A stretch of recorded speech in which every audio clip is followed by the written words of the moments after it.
Welcome to the Western Conference edition of my Round 1 predictions for the Stanley Cup Finals. Before we get into the first matchup, appreciate you can drop a like, comment, and subscribe. It helps out the video greatly. The Winnipeg Jets against the St. Louis Blues. Two teams with two different seasons, but I have to hand it to the Blues. They got red hot to make it and squeak into that final wildcard spot. It really was impressive how they turned things around at the end of the season. So let's look into these St. Louis Blues. Their leading point scorer is Robert Thomas with 81 points in 70 games played. Kyrou had 70 points this year. Dylan Holloway had 63 points in 77 games played. That was a fantastic pickup from the Oilers. Unfortunately, he's currently week to week, so he'll most likely not play in this series, but Jevich has 57, Braden Shen has 50. This St. Louis Blues roster has a bunch of quality up and down the lineup, and I would say in their top six, it's adequate enough. Then when you get to the defense, you have good point production with Cam Fowler with 40 points, Parayko with 36, Broberg with 29, Justin Falk with 32. Overall, a pretty steady decor. You have a couple vets on the third pairing with Ryan Suter and Nick Leddy. Defensively, this team can play extremely well. But what will determine how far this team goes is the goaltender Jordan Binnington.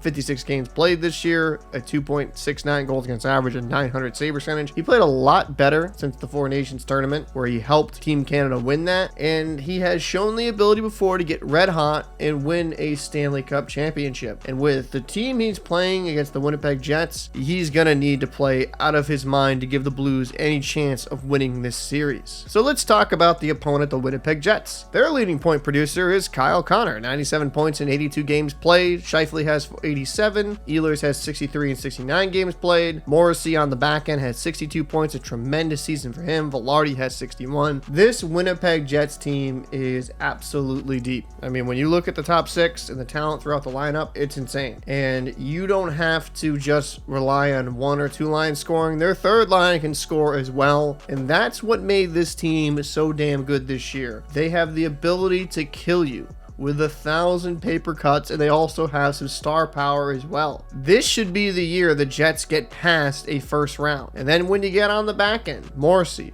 one of the better defenders in all of the NHL, a great point producer. Already mentioned his 62 points. You have DeMello, Samber, Bioink, Stanley, and Luke Shen, a guy that they acquired to kind of give themselves even more depth on the back end. It's a great decor. Very hard to play against. And the one thing you can notice is that every defenseman is 6 foot plus. This team will be a load to play against. But their MVP for the Winnipeg Jets is in net Connor Hellebuyck, 63 games played, a 2.00 goals against average, and 925 save percentage. Currently the best goaltender on the friggin' planet right now. This is an important series for the Jets and Hellebuck's legacy. The Jets have had some years where they've been extremely good, but they've been bounced in the first round and have been underwhelming. They cannot let that happen again. Connor Hellebuyck has the ability to be a brick wall back there for the Winnipeg Jets. He's technically sound, he's very smooth, he makes it look easy, and that's a good thing. When you have a positionally sound goaltender that doesn't just rely on his reflexes, it should make most saves look relatively routine. So who do I got in this 7-game series? I think the Winnipeg Jets got this in 5 games. I think this is their year. They're deep, they're talented,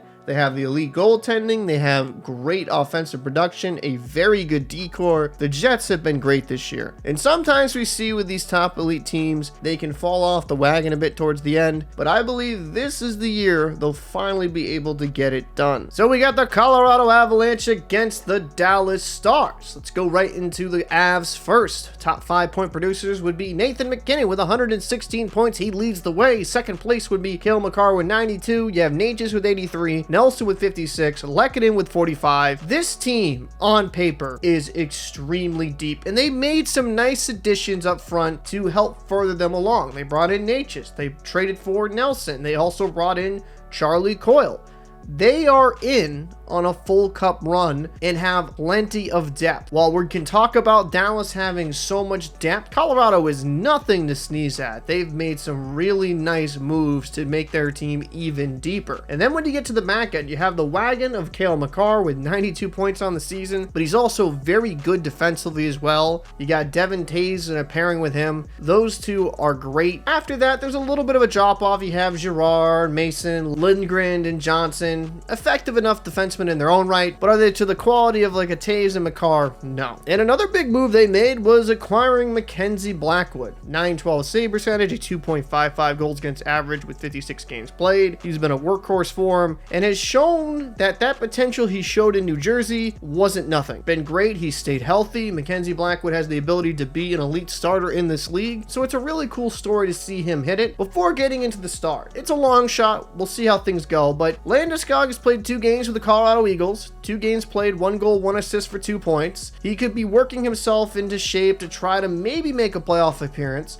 After being off the ice for 3 years, would there not be a better storyline of Landeskog coming back, their captain, coming back and helping the Avalanche win another cup? I'd love that. For a guy that we thought might be done altogether in hockey, it's an incredible story. But let's get into the Dallas Stars. Their top 5 point producers, well, Mikko Rantanen, who they acquired from the Carolina Hurricanes. He has 88 points on the season. Matt Duchene with 82. Robertson with 80, Wyatt Johnson with 71, and Rope Hintz with 67. And I mean, right after that, you do have Granlund with 66, but it's incredible the amount of depth that the Stars team has. In similar fashion to the Avalanche, lines 1 through 3 can produce. But unfortunately for the Stars, and this is where things will get difficult for them, the injury bug has hit them. Jason Robertson is currently week to week, so he might not be available in this series. And their elite defenseman Heiskanen is also out. It's unfortunate for the Stars in that regard, but they still do have some good talent on this roster to make it interesting. Looking at the D-core, again, it's going to be an out. That's a massive loss. You have Lindell, Cody Ceci, Thomas Harley, Lyubushkin, Brendan Smith, Matt Dumba. I think this D-core is okay. Losing Heiskanen, that's going to be difficult to replace. So a strength of theirs does get weakened. And then you get into the goaltending situation. You have Jake Ottinger, who's going to lead the way for them. A 909 save percentage, a 2.56 goals against average, 58 games played.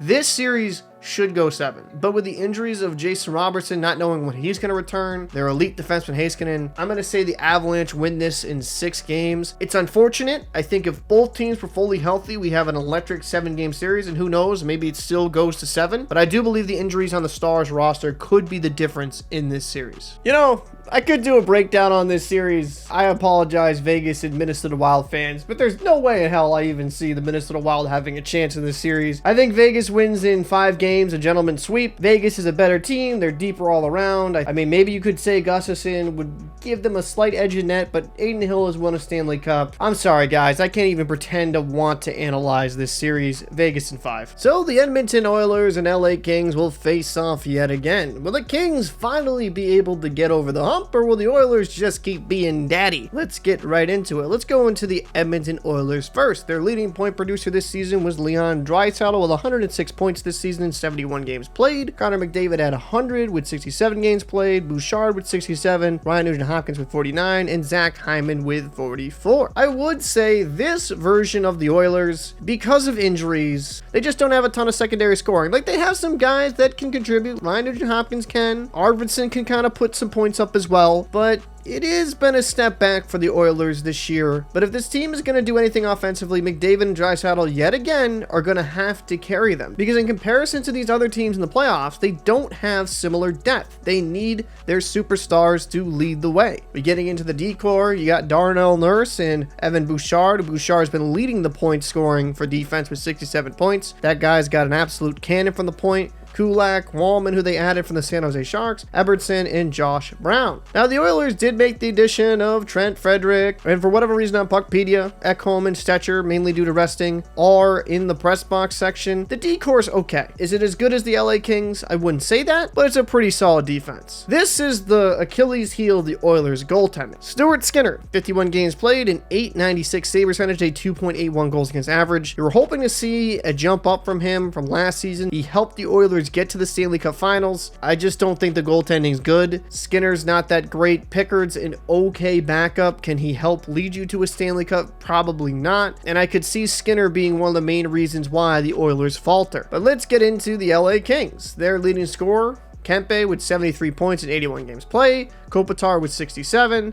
Fiala with 60, Byfield with 54, and Warren Foegele, the former Oiler, with 46 points in 82 games played. Now, I will say the Oilers definitely have the edge when it comes to superstar level talent, but the Kings have more scoring depth lines 1 through 4 in comparison. They do not need to rely on 1 or 2 guys to carry the load. And then when you look at the decor, you got Anderson, Drew Doughty, Gavrikov, Spence, Edmondson, and Clark. You got some quality defenders, and with the way that the Kings play a 200-foot game, it helps neutralize a lot of offensive opportunities for their opponents. And then the goaltender, Darcy Kempfer, who they brought in. I think both teams won that deal. Washington got a great version of PLD, and the Kings got Darcy Kempfer, who has played brilliant this year.